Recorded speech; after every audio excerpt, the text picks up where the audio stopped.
meet a Bajan afar who resides in Canada but who just can't sit still. And there's a reason for that.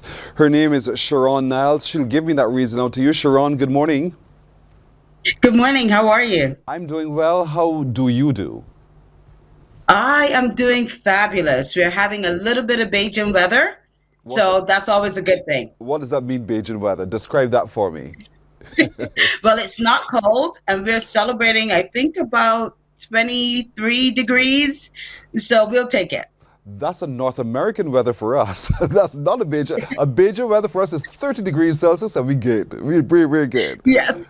All right. And so here it is. You left Barbados when you were about 14 years old, and you've been there forevermore. And so you found a way to immerse yourself while there, but you found a way also to maintain who you are, a Barbadian and a Caribbean woman. And you're driven in many ways. So talk to me a little bit about having made the move, what it meant to settle in a foreign land. It's actually been very interesting, and I need to shamelessly plug my journey was able to be co-authored into a book. Because of that journey, being humble from Barbados, from Sergeant's Village, shout out to all of my Garrisonians as well. Coming over to the US was definitely a huge change, a cultural change, a rites of passage change. And then essentially after that, we decided to call Canada home. And that in itself was also a material change as well, because now you're career driven, you're career bound, you don't know exactly what the world has for you in store. And it was really a matter of staying grounded to who you are, just remembering those roots and allowing that to actually, I guess, extend you into the spaces that you can now call your home, your career. It was all started right there in Barbados. But you had to, in some way, adapt yourself because, you know how we do it here. We wake up and we say good morning to whomever. We say what, as we enter a room, we say good morning, good afternoon, whatever. But that doesn't necessarily happen there. In terms of the cultural shift, how was it for you? It's so funny because I'm listening to those beautiful athletes that's going over to Guyana, and every time you speak to them, they said, yes, please, or there was a salutation. That is something that is tremendously missed because we're always going. There isn't really a pause in life like you can have sometimes in Barbados. So it's really just like an adrenaline ride. Everything is always very, very fast paced, and you're off to the next milestone even before you get to celebrate the one that you have now. So it's definitely been a shift for sure. Here in Barbados, we see people who look like ourselves. There in North America, how easy it is for you to see people who look like yourself or sound like yourself who have a similar experience. What's that like for you? But you know what? We tend to celebrate whenever we see each other. So even though, it's just one of those things. We went to a function over the weekend, and it was an award function. And as I was sitting there, the chef came out, and just by him walking by, you saw the Barbadian and the Canadian flag. And I said, oh my goodness, that's a brother from the soil. So we had to be connected. We had to exchange numbers. And that's the way you kind of build the community, because Canada is so vast and we're so separated that any opportunity that you get to see someone from at home, you have to embrace it. So you've been setting about to build that community bit by bit, moment by moment. And so you found a purpose while there. What for you now would you say is your purpose in Canada? Well, you know what? My purpose in Canada right now is one of leadership, direction, and mentorship. I am multifaceted, and not because, I just like to work 24/7, but because of the fact that we understand hard work pays off. And as a result of that, even though my background is in IT, program management, etc., I did feel like if I needed that cultural pull, being in Barbados. I love NIFCA. I love Barbados Dance Theater. There really was not that outlet here.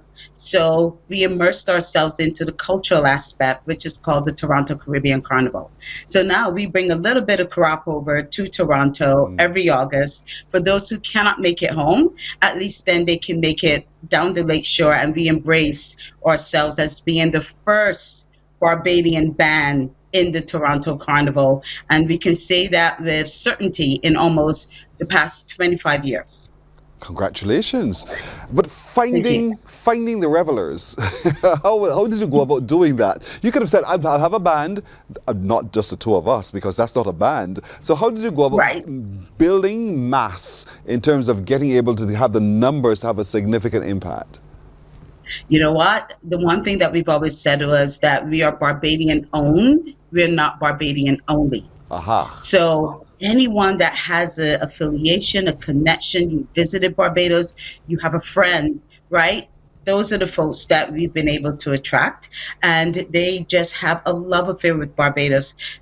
One of the things that you will see is that we've actually embraced an entire pan orchestra as part of our band this year, and they are legacy mass men as well. And the one thing that they've shared with me was their wedding pictures and their honeymoon pictures from Cape Shepherd from the early 80s. Wow. So there is always a connection, something that really speaks to the essence of Barbados, and that is what we should be proud of. When you look at the map on the picture behind you, and you do not, Yes. you can't even see the little dot known as Barbados, but it's packing a punch in the world today. How does that make you feel where you sit? That in this vast world, this little dot is able to be as significant as it is. It's so funny because that is the analogy that I hold for myself. Any room that I walk into, I bring that energy with me. Wow. I bring that pride with me. And I literally show up my authentic self. So it piques the curiosity, it piques the conversation. We have so many different cultural norms, but we are so similar in so many different capacities. So that truly has been, I will be that gem in that space, and people just gets attracted to it. And that's how we have been able to grow and expand our network. Whereas now, it's not only Barbadians, but it's everyone that has a connection to success, a connection to seeing Caribbean women and leaders excel. And that has been really my mantra going forward. Wow. Talk to me about the charity work you do there. Yes. I actually stumbled onto the charity work because it was a cold call. I've always been connected one way or the other to a cause, because I've seen it either in my own family or by extension, people that I've known. And the special needs community is so underrepresented. As a result, and I don't want to say that it's a stigma, but you can see all the beautiful pageantry of Carnival, but you just never see us represented in that space. So my whole thing was, why aren't we there? Why aren't we advocating for people of all abilities? And why aren't we making Carnival fully accessible? So I kind of went on my own journey with that. I connected with an amazing charity here, and we've actually decided to bring Carnival to a space that they've never seen before. And as a result of that, we hosted 2,000 special needs kids and young adults at something called Danceable this year, right here in Toronto. And the pageantry and the excitement that you're seeing, they've never seen a Moko Jumbi. They were embracing of the feathers. It was so representative of what the Caribbean culture and what Barbados is about. We just have a love affair of embracing people. And as we walked through the entire event, everyone was just so connected and proud to just be part of the Caribbean culture. And that was a mission accomplished for me. Oh, I love it. That is such a heartwarming story. The passion you have is a passion similar to mine, where I agree with you that people have different abilities are just as important to be integrated as anyone else of a different ability. And I just see that I, what we call to be normal is just a different ability.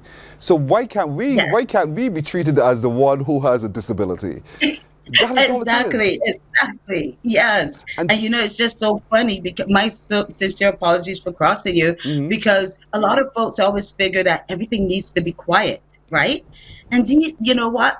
My guests, they love noise. They love partying. Like they were on the dance floor the entire time. So Yes. it's just a matter of us like looking after, not holding those stigmas in ourselves Hmm. and understanding that, you know what? Everyone can enjoy that space and really be part of what our culture is about. Because we forget that people with different abilities are people who have a beating heart, who have a passion, who have love, who are in search of love, who are in search of connections, who are in search of the very things that we're in search of. And so therefore we have to be open in our mind and create those open spaces where they too can be a part and not be separate from. And that's why I think what you're doing there with your charity is so fantastic. And it's good to see, because we just shared with folks on the screen some of the video of the folks having a party, having a good time. But you do a lot more than that, Sharon. And so where do you find the time and the strength and the drive to do everything that you do? You know what? We as Barbadians, we just have a tenacity and a Yeah, willpower well that said. is unimaginable. I really have to commend that. I want to proudly plug as well that majority of my team is Barbadian. Mm, And we don't say we are Bajan. We just say that we're talented in what yes. we do and we can compete in any particular platform. So and I have to shamelessly plug because he's in Barbados Mhm. along with my content manager as well. So Kevin Headley, one of the best website developers, user experience online that you could ever think of, has been Mm, part of the Lux brand for at least 5 to 6 years. He created our logo, which is a mirror of the trident with the maple leaf wow. that speaks to us being Bajan Canadian. And then everyone else in our management team are really part of the ecosystem that we are actually building here in Toronto. So I wanted to say good morning to him. I want to say good morning to Desiree, Jordan, hi Kita, Yes. and everybody else that's on the island that has been supporting the band through thick and thin because it has not been easy. Hmm. So they've been supporting the band and also the team here in Toronto that's been carrying the mantle forward. So I've, although it seems as if I'm very busy, there is an amazing team, a collective of Barbadians that are just getting the job done. I'm sure that folks in Sergeant's Village are saying, I remember her, She was a little girl. She did this, she did that. She got some lashes for it as well as it goes, which is the Bajan thing, of course. But here it is. When we talked about, you were just talking about the band. And the band is called LUX for a reason. Yes. What does Yes, it that is. mean? It is lavish, unique experiences, and we are lavish in how we celebrate our culture. We are unique in the fact that we are a boutique band, so there is something very different about us. And every time you're part of Lux, you are part of an experience. So that is really the meaning behind the Lux brand. And, that is something that we truly hold proud, very, Hmm. very proud of it. What propelled you to form the band? What propelled me to form the band is very interesting because we were bringing we always came down for crop over, Hmm. and we were part of crop over for at least 5 years. And I never forget, we were just doing production and just, preparing to get ready to go to Spring Garden. And three Canadian women, they were in the section. And as we were fitting them, one of the women had a prosthetic breast, Hmm. and that stopped me in my tracks. It really did, because I didn't realize how important Carnival is and celebrating is, because it wasn't just about partying down on the lakeshore. It was really a matter of celebrating life, celebrating a new chapter. And I was completely taken away that, you know what? We as custodians and agents of this culture need to get it together. We need to stop serving our carnival in a brown paper bag and serve it on the gold platter that it should be. So I've taken up in the mantle of forming my own band. I will also have to shamelessly plug that my partner and my managing director, Chad Wickham, has been totally a part of this journey, also Barbadian as well, from Combermere. So have to give a shout out to the Combermere community. Yes, ma'am. And when we came over here, we decided that we're going to start as a session, get our feet wet, and then we applied for status as a new band. And within 1 year, we were able to make Small Band of the Year for Nice. 2024. So that trajectory has been ongoing, and that has really been the impetus of why I actually started the band in the first place. And it's such a wonderful story to hear. Where, again, the inclusivity, the recognition that there are people who are different, but even in our difference, we can still have a good time like everyone else. And so Lux for me is luxuriate. And so here it is, you're creating an experience where people can actually feel good. It is more than simply having had the drink or the bandana. It is about having the experience. And so you've built it around that, what that experience is, the takeaway, so to speak. And so being able, that challenge is therefore, to my mind, to maintain the experience. How do you, year on year, thereafter, assure your revelers that they will get the same or greater experience? You know, the one thing I've always hold close was, it's not about the market, it's about the marketing. And we need to stay connected to our masqueraders, whereas we share with them what we're doing. They can see that the proceeds of them jumping in the band or purchasing a costume is extended to so many different causes. So they're also part of that ecosystem as well. When we do Dance Able, we're actually doing another Caribbean special needs event called Mass Abilities. So every time they invest in the band, they see how we invest in our community. And that has been what has made us very, very unique. Also, the fact that we are raising the Bajan flag, whereas the Barbadian community can actually see there is a Bajan band in Toronto.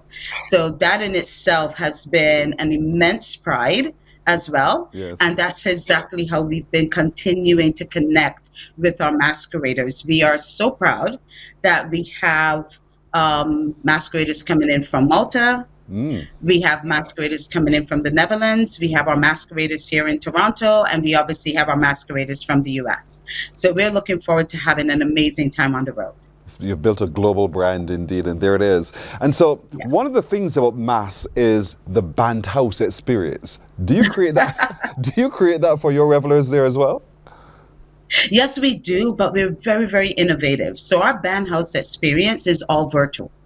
So you get to connect with us. You get to actually try on your costume. You get to see the textures and the close detail. Wow. And that is all through the innovation of what we can do online. Let's face it, everyone is shopping on Amazon. So it's one of those things right now, whereas then why are you having the conventional band house with the overhead when you can actually just bring the band house to the customer globally? So that's really one of the shifts in what we've done.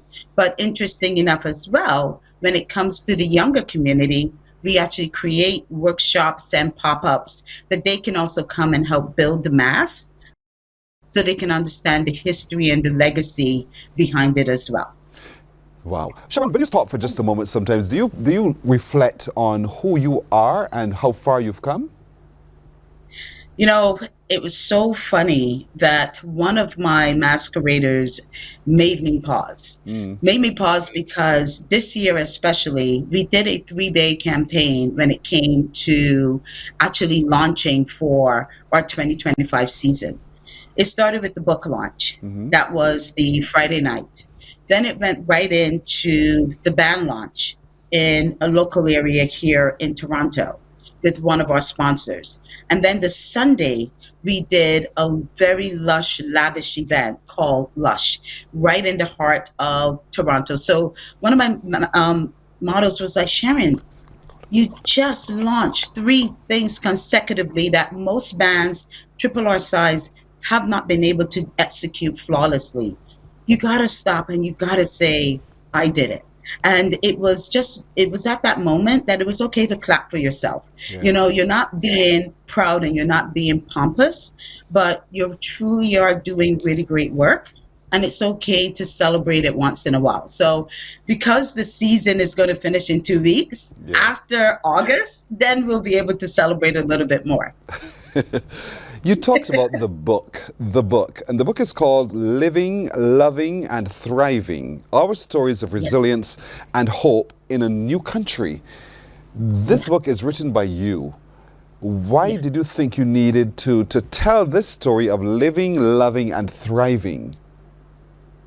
Well, you know what? It's interesting because it's a collective of six co-authors that came together. Hmm. We did not know each other, but we all have an immigrant journey at the end of the day. And if someone is looking to take on that journey, there's so many mixed emotions. People are so quick to say, you know what, their fear should not be your shackle. That is one of the things that I want to resonate, right? And part of the book is waiting for that shift to change and understanding that when you are navigating, whatever you're planting now will grow, right? It doesn't matter what people throw on it. It doesn't matter how people perceive it. As long as you believing it, it will grow. And that in itself is the journey that I encountered from going to school in Brooklyn, from really taking a stand in terms of what I believed in, always believe in owning my own business. It doesn't matter how many accolades I have or how many degrees that I have, but truly own your own. And that has been the trajectory that has really landed me here today. Wow. So that's part of the book, that's part of the journey. Any doubts that you have, just always be cemented on your why, and then you just keep going. That's brilliant advice indeed. Be cemented on your why and just keep going. You know, there's a gentleman who we know here known as Tony Olton who says we never lose, we learn.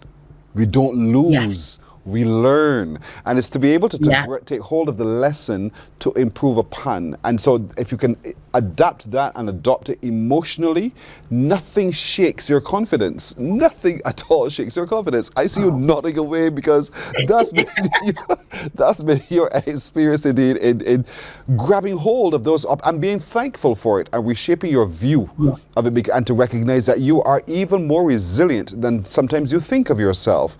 And I asked you the question agreed. before we talked about the book because I don't know if you know for yourself who you truly are in your thinking. You do what you do. I think you understand the purpose, but there's a little bit of me that says, has Sharon really stopped to smell the flowers, to take pause, to look at the picture and see this is actually taking shape? But sometimes we get so busy, we don't take the time to recognize the distance we've traveled. And so the book now confirms it for me that you have taken time to look at the distance that you've traveled, to understand the steps that you've already made and accomplished. Who are the other co-authors of the book? But just so I give You them know what? credit. Oh, definitely, definitely. And I just have to give a complete shout out to Demiola Kuku, a Nigerian visionary who is the brainchild behind the book. You have Rosemary Davis from Jamaica. We also have, like, it's a collection of women. I can't speak to every single Hmm. one of them, Hmm. but the thing about it is that our stories were so powerful that we were able to have Judge Appel, which is the first immigration black judge to be the one to give us a forward, and Nice. also then the Judge Rochelle, who is the sitting judge right now, Hmm. to also come out and extend her hand and her support. So we're standing on the shoulders of giants, and I want someone, especially those beautiful Barbadian young ladies, to stand on my shoulders. Wow. Because if we don't pay it forward, then we are not doing ourselves any service and we truly have not accomplished any purpose. So it's no longer about me. It's really about that generation that's coming forward and what they can do and leverage based on what I've actually experienced. Wow. Well done indeed. Do you get a chance to look at Kadooment 1? And what's your What? assessment? There's the vision. Talk to me. Talk to me. What is your assessment of Grand Canoeing? Oh my goodness. We just love Barbados. Like going through Collymore Rock, somebody saying that they're going to meet you on Black Rock, heading Yes. down. I'm still saying Spring Garden. I know that Yes. it has changed, but just the embracing of it, that is one of the things that I truly love about Cropover. Mm-hmm. I would never forget we were coming down Warrens. We kind of got stuck there by the stadium, Mm-hmm. and some of the helpers in the band was like, look, hold on, man, I'm coming back now, because that was it, right? And they came back with a pancart of Akis. Now, Wow. listen, no one ever forgot that. No one ever forgot that. It was just a simple subtlety like that Yeah. that really brought the culture together. And then everyone just was just having a really good time. So that's the nostalgia that we hold on to. Mm-hmm. I just have to echo, don't lose our essence. Like, I love Trinidad Carnival, but there is something truly special about Cropover. And I truly hope that we continue to build on what is indigenous to Barbados, because it's a beautiful, beautiful cultural experience. Wow, Sharon Niles, you got me almost in tears to hear it coming from your lips. Indeed, thank you so much for joining us this morning. You're such a fascinating woman, doing brilliant things, not for self, but for others indeed. And so, Patricia Ben, who is watching from the United States, she's saying, can you see it on your screen? She says, congratulations to you, Sharon Niles, and the team. LUX continue being the best at what you endeavor. And so our Thank commenters on you. our social media are really paying attention to what you're doing. You can find her online, by the way, LUX Carnival founder, she is. Just look for her names. Google Sharon Niles and see what it is that she's been doing indeed. So Sharon, thank you for joining us from Canada. We wish you the very best with all of your future endeavors indeed, and hope to see you when you come to Barbados soon, okay? I will make that my mission. Thank you, and it was an honor. You're welcome indeed. Morning.